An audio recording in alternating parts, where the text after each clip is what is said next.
চুড়িদার পরেছো? না, আমি পরেছি। আর শোনো মা, এটা কিন্তু ভাই আনেনি, এটা অর্পিতা নিজেই কিনে এনেছে। এখন থেকে নিজের বউকে সামলাও, নাহলে বুঝতে পারছো তো কি হতে চলেছে। বুঝতে পারছি তুই কি বলতে চাইছিস। আরে দিদি, তোমাকে আমি একটা কথা বলতে ভুলেই গেছি। তোমার ভাই তোমার জন্য না দুটো চুড়িদার এনেছে, দুটো আমার জন্য এনেছে, দুটো তোমার জন্য এনেছে। আমি তোমাকে বলতেই ভুলে গেছিলাম। আমি তোমার জন্য চা জল খাবারটা দিয়ে তারপর তোমাকে দেখাচ্ছি, দাঁড়াও। ভাই আমার জন্য দুটো চুড়িদার নিয়ে এসেছে, এটা কিন্তু ভাই একটা ভালো কাজ করেছে। এই তুমি আগে আমাকে চুড়িদার গুলো দেখাও তো, ওই জল খাবার আমি পরে খাবো, আমি আর ওয়েট করতে পারছি না, আমাকে তাড়াতাড়ি দেখাও। পরে দেখিস, আগে চাটা খেয়ে নে।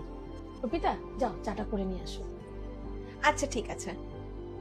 মা, ভাই আমার জন্য চুড়িদার কিনে নিয়ে এসেছে। হ্যাঁ তোর জন্যও এনেছে। মা, ভাই আমার জন্য এরকম সেম চুড়িদার নিয়ে এসেছে। ভাই হয়তো এরকম। বাহ, খুব তাড়াতাড়ি নিজের রংটা পাল্টে ফেললি তো। মা তুমি এরকম করে কেন বলছো আমাকে? তোর ভাইয়ের বউ যখন 4000 ভিডিওটি ভালো লেগে থাকলে একটি লাইক করে চ্যানেলটিকে সাবস্ক্রাইব করে পাশে থাকো পরবর্তী পার্ট দেখার জন্য।